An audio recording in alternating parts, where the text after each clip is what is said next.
Hello guys, कैसे हो आप सभी। आई होप आप अच्छे होंगे, स्वस्थ होंगे, मस्त होंगे। आज है गुरुवार और मैं लेके आई हूँ गुरु बृहस्पति जी महाराज की व्रत कथा। अगर आप हमारे चैनल पर नई हो तो जल्दी से आप हमारे चैनल को सब्सक्राइब कीजिएगा। कथा पसंद आई तो लाइक कीजिएगा और शेयर कीजिएगा। इसमें आपको पूरी जानकारी मिलेगी व्रत कैसे करना चाहिए, किस प्रकार करना चाहिए और क्या खाना चाहिए, क्या पहनना चाहिए। गुरु बृहस्पति जी महाराज का व्रत करने से क्या लाभ होता है। तो चलिए हम आपको सुनाते हैं और आप भी हमारे साथ एंड तक जरूर बने रहना।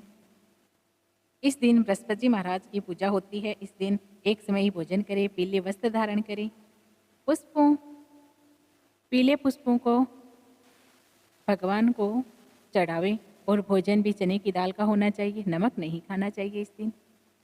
पीले रंग का फूल, चने की दाल, पीले कपड़े तथा पीले चंदन से पूजा करनी चाहिए।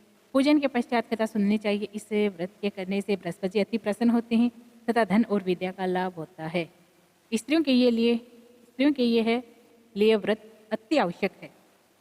इस व्रत के दिन केले की गाछ की पूजा अवश्य करनी चाहिए, विशेषकर गुरु बृहस्पतिवार के दिन। एक समय एक गांव में एक सावकारनी रहती थी। उसके घर में अन्न, वस्त्र, धन और किसी चीज़ की कमी नहीं थी, परंतु वह स्वभाव की बहुत ही कृपण थी। वह घर आए हुए भिक्षार्थी को कुछ नहीं देती थी। सारे दिन भर घर के काम काज में लगी रहती थी। तो अब क्या होता है, एक समय एक साधु महाराज जी बृहस्पतिवार के दिन उसके द्वार पर आए, भिक्षा की याचना की। ध्यान से सुना, भिक्षा की याचना की। स्त्री उस समय घर के आंगन को लीप रही थी। इसी कारण साधु महाराज से कहने लगी, महाराज इस समय तो मुझे अवकाश नहीं है, फिर कभी अवकाश के समय आना, मैं आपको जरूर भिक्षा दूंगी। ऐसा कहकर साधु महाराज खाली हाथ चले गए। अब क्या होता है, उसी तरह दूसरी बार आई तो उसने साधु महात्मा जी से कहने लगी, मुझे अवकाश नहीं है, फिर कभी अवकाश के समय आना, फिर खाली हाथ चले गए। कुछ दिन पश्चात वही साधु महाराज आए, उसी तरह भिक्षा मांगी। साहूकार ने उस समय लड़के को खिला रही थी। कहने लगी, महाराज मैं क्या करूं, मुझे तो अवकाश ही नहीं है, इसीलिए आपको भिक्षा नहीं दे सकती। तो फिर साधु महाराज कहने लगे, चौथी बार आई तो उन्होंने उसी तरह टालना चाहा, लेकिन साधु महाराज कहने लगे, यदि तुमको बिल्कुल ही अवकाश हो जाए तो क्या मुझको भिक्षा दोगी। तब साहूकारनी कहने लगी, हे महाराज अगर ऐसा हो जाए तो आपकी बड़ी कृपा होगी। तो साधु महाराज ने कहा, साहूकारनी सुन रही थी। महाराज ने कहा कि तुम बृहस्पतिवार को दिन चढ़ने पर उठो, घर में झाड़ू लगाकर कूड़े को एक कोने में जमा कर दो, घर में चौका इत्यादि मत लगाओ, फिर स्नान आदि करके घर वालों से कह दो उस दिन हजामत अवश्य बनवाएं। रसोई बनाकर चूल्हे के पीछे रखा करो, सामने कभी न रखो। सायंकाल अंधेरा होने के बाद ही दीपक जलाया करो तथा बृहस्पतिवार को पीले वस्त्र मत धारण करो, पीले रंग की चीज़ों का भोजन भी मत करो। यदि ऐसा करोगे तो तुमको घर का कोई काम नहीं करना पड़ेगा। अब क्या होता है, वह ऐसा ही करती है। सावकानी ने ऐसा ही किया। बृहस्पतिवार को दिन चढ़ने उठी, झाड़ू को लगाकर घर में कूड़े को एक कोने में जमा कर दिया। पुरुषों ने हजामत बनवाई, भोजन बनाकर चूल्हे के पीछे रखा। वह सब बृहस्पतिवार को ऐसा ही करती रही। अब कुछ काल बाद उसके घर में खाने को दाना न रहा। थोड़े दिनों में महात्मा जी फिर आए और भिक्षा मांगी, परंतु सेठानी ने कहा, महाराज मेरे घर में खाने को अन्न नहीं है, आपको मैं क्या दे सकती हूँ।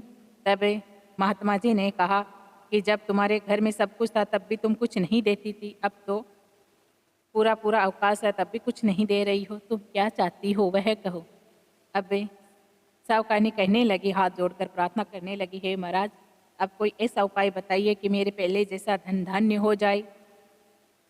मैं प्रतिज्ञा करती हूँ कि उस समय जैसा आप कहोगे वैसा ही करूँगी।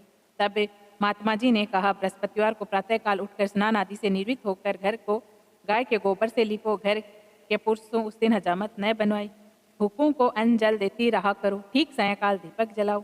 यदि ऐसा करोगी तो तुमको कभी धन हानि का सामना नहीं करना पड़ेगा। तुम्हारी बृहस्पति जी महाराज सब मनोकामनाएं पूर्ण करेंगे। वह हर बृहस्पतिवार को ऐसा ही करती रही। बृहस्पति जी महाराज की कृपा से उसके घर में पहले जैसा धन था वैसा ही हो गया। अब सावकारनी ने ऐसा ही किया, घर में अन्न धन का ढेर लग गया। इसी प्रकार भगवान बृहस्पति जी महाराज की कृपा से अनेक प्रकार के वह सुख भोग कर यहाँ पर और दीर्घ काल तक जीवित रही। अंत में वह बैकुंठ धाम को चली गई। तो ये थी बृहस्पति महाराज की कथा और स्त्रियों के लिए अति आवश्यक है, जरूर करें। अब है आरती। ओम जय बृहस्पति देवा, स्वामी जय बृहस्पति देवा, चिने चिने भोग लगायो कदली फल मेवा। ओम जय बृहस्पति देवा, तुम्हें पूर्ण परमात्मा, तुम्हें अंतर्यामी, जगत पिता जगदीश्वर, तुम सबके स्वामी। ओम जय बृहस्पति देवा, श्रेणामृत निज निर्मल, सब पातक हरता, सकल मनोरथ दायक, सब सकल मनोरथ दायक, कृपा करो भरता। ओम जय बृहस्पति देवा, तन मन धन अर्पण कर, जो शरण पड़े प्रभु प्रगट तब हो कर, आकर द्वार खड़े। ओम जय बृहस्पति देवा, दीन दयाल दया निधि, भगतन हितकारी, पाप दोष सब हरता, भव बंधन हारी। ओम जय बृहस्पति देवा, सकल मनोरथ दायक, सब संशय तारो, विषय विकार मिटाओ, संतन सुखकारी। ओम जय बृहस्पति देवा, जो कोई आरती तेरी प्रेम सहित गावे, ज्येष्ठानंद बंद सो सो निश्चय फल पावे। ओम जय बृहस्पति देवा। सभी बोलिए बृहस्पति महाराज की जय हो। आज की कथा में इतना ही, यहीं समाप्त करते हैं। फिर मिलते हैं दूसरे वीडियो में, तब तक के लिए राधे कृष्णा। आपको ये कथा कैसी लगी कमेंट में जरूर